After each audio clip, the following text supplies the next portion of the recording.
Alrighty. Woo! So we're starting day 6 today. Second day of non-failure training. Woo! Second day of perfect form training today. So you're gonna see some damn nice form. So just get ready, prepare yourself, sit back and enjoy the form. Now we're having our lock and load pre-workout again today.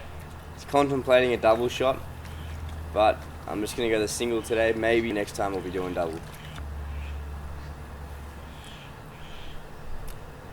Beautiful.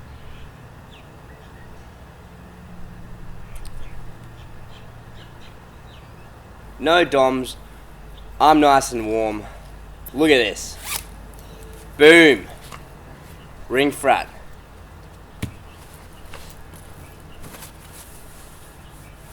Boom. Skins. Oh, almost pulled my skins down. Skins and massive legs.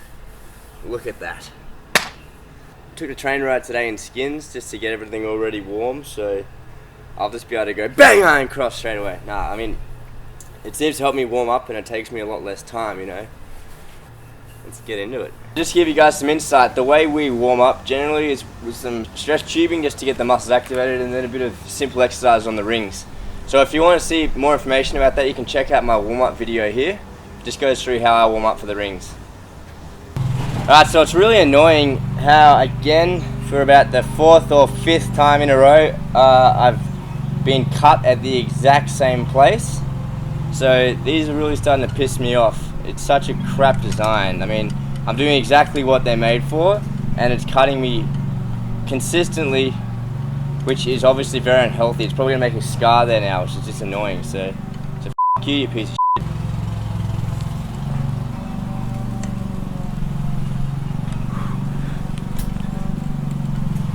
One, two. A bit more behind your shoulders. You're leaning too far in front. 1, 2. That better? Yeah, oh, I was in front. One more, come on. 1, 2. Oh, that felt pretty damn good. Really just focusing on a slow press. Oh, it's better! No, better! I can't compete with that kind of energy or this kind of fucking background noise.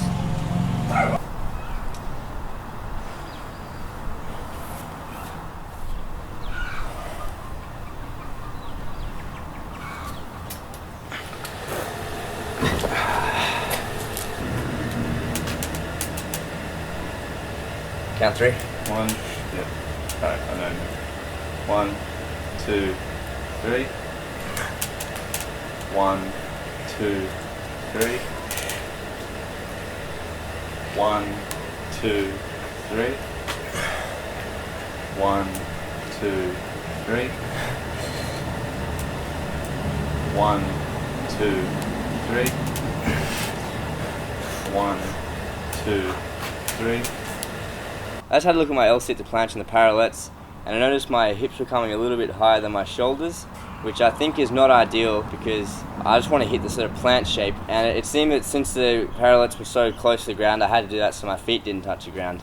So now I'm going to try and step it up to the rings, make it even a little bit more unstable. My spotter here, Tyson, will tell me when I'm level, and that's going to really help me get the right feeling for that planche position with the hips.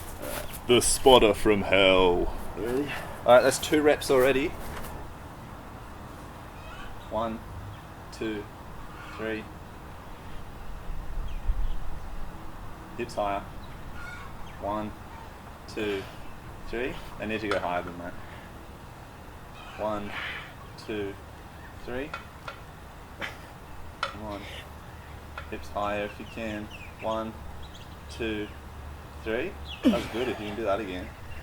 1, 2, 3.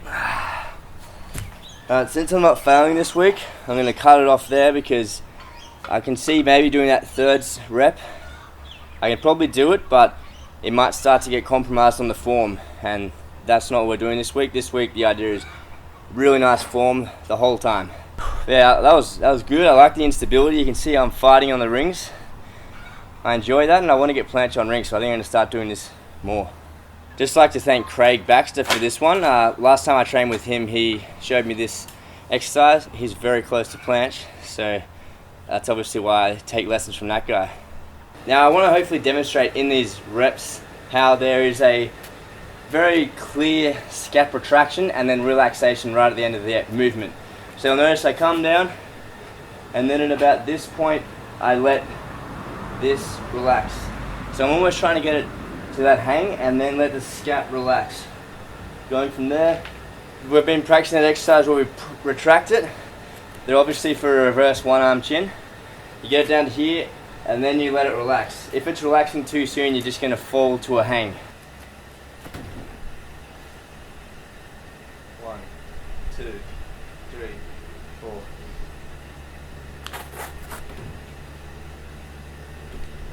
1, 2, 3, 4. 1, 2, 3, 4. Oh, last one was getting a bit hard there. Don't want to fail. 1, 2, 3, 4.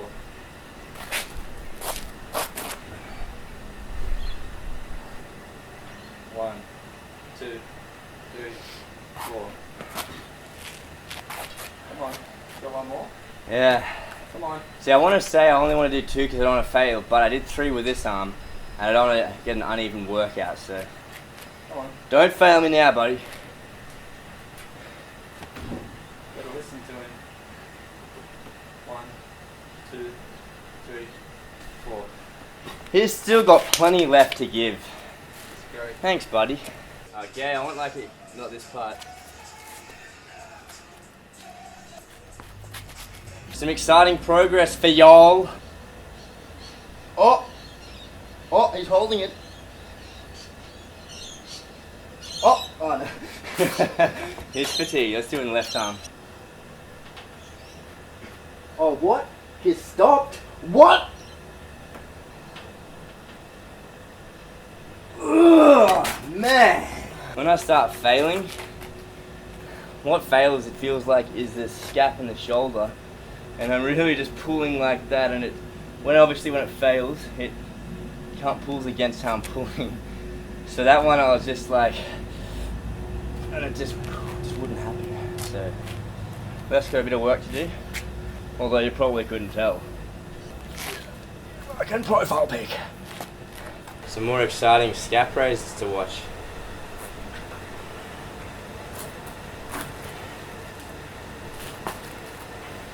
One, 2, 1, 2, 1, 2, 1, 2. Now maybe a boring exercise to watch. It's also a little bit boring to do because all you're doing really is just that. But it's a really important thing to get for the one arm chin. You've got to put up with those skills now and then. The intermediate skills may not be as fun, but what it leads to is awesome. So when I can do reps with one arm chin, that's going to be a lot of fun. 1, 2, 1, 2, 1, 2, 1, 2. So we're doing Chinese bridges. These are great for core. I find it really helps get the abs and the lower back and get some fatiguing also in that nice hollow shape, which is important in things like handstand, front lever, planche, multis, everything. So it's really important to train it. I've been neglecting it a little bit. Why are you doing this? What goals is it targeting towards? Just the whole thing? It's a good question. I don't want to neglect my core, basically. But don't you think you train core in all your other exercises? No. It's a great interview, isn't it? Well, actually, okay, let's put it this way. You're right, I do core in all my exercises, but it's certainly not struggling. In planche, my front delts will fail. In front lever, my rear delts and my scap will fail. So the core is never really being challenged. So this is specifically targeting my core, and that's kind of why I want to do it, just to give it a bit of a challenge. Oh, it's cold! It's so cold! I don't want to do it anymore. Take it off. Right. 1, 2, 3, 4, 5, 6.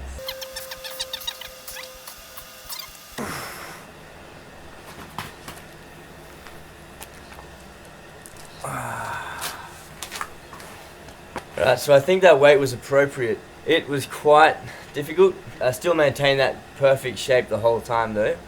So that's what I want. You know, something I can do without losing position, but also being a challenge. We're doing Chinese bridges reverse now. So just the exact reversed shape. The previous set does your lower back. This set does your abs. So together, So you have a great core. I'm like an ice block, and this guy's a soft serve ice cream. That good? Yep.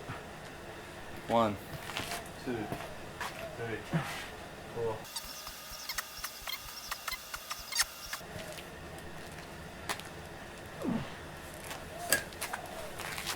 So I'm pretty sure I sagged out of the shape that I wanted. The dish, you can see it happening right about here, and that's not good enough, so I might reduce it to 5 kilos or maybe nothing at all. I've got to maintain that dish shape the whole time, can't fail. I've reduced it to 5 kilos to make it easier so I can hopefully maintain that shape the whole time. Little baby weight. 1, 2.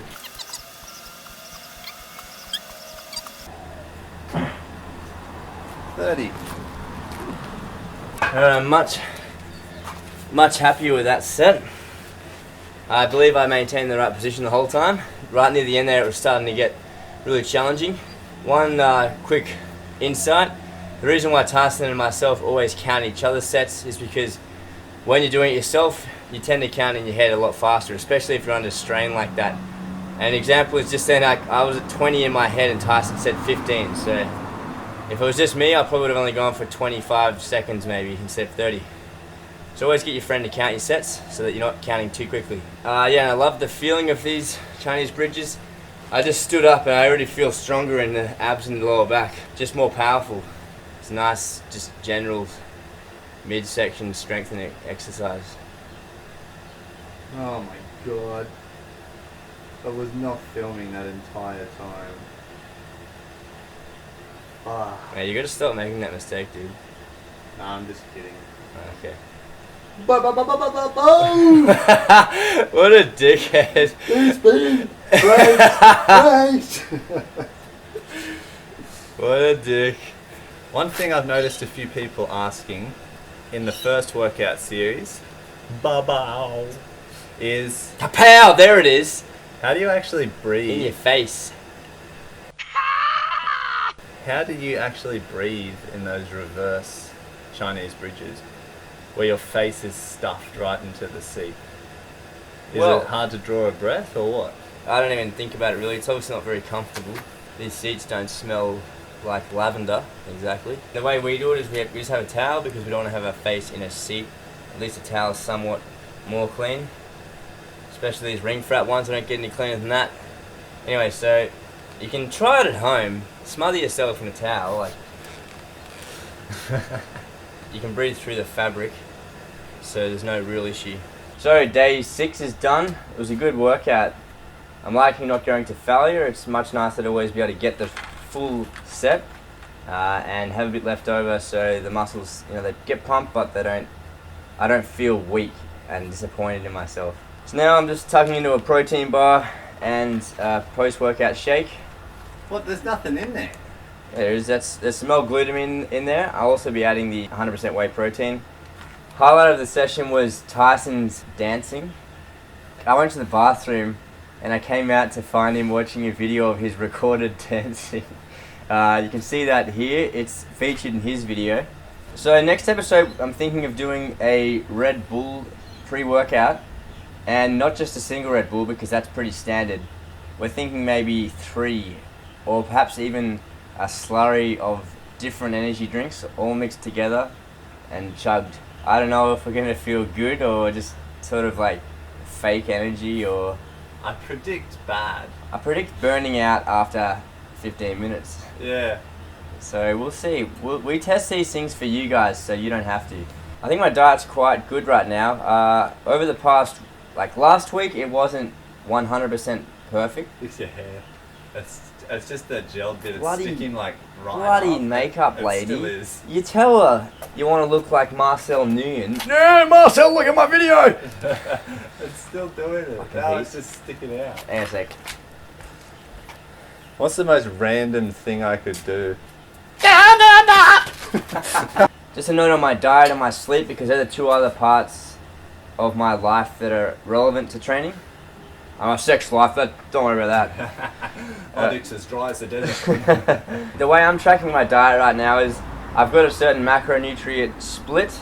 Every single day I need to be getting 210 grams of protein, 490 grams of carbohydrates, and 95 grams of fat. Also, little side notes are I'm aiming to get between 50 and 70 grams of fiber every day, 200 grams of carbs pre-workout, and 100 grams of carbs after a workout. If you're new to the whole counting of protein, carbs, and fats, like myself, then it can be a bit overwhelming. It's quite a lot of effort, and you know, it's easy just to eat a lot of food and sort of hope that you blindly get everything. I'm on the whole foods diet, whole pizzas, whole chickens. I'm a dumb mother. The way I've been tracking it to make it easier for myself is I'm using this app, MyFitnessPal. You can get it on iPhone or Android. Basically, it's a diary of your food.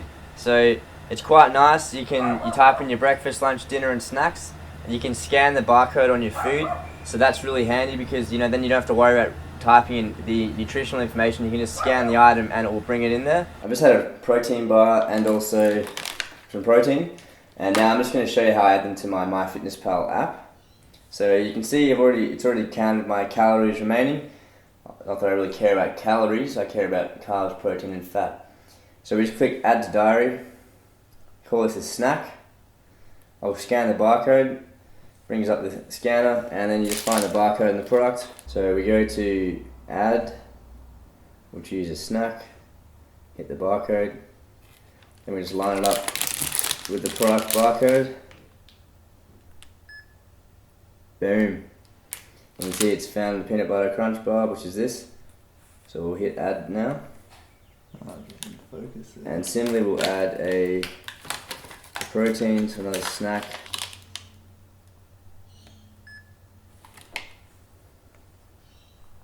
And it found it.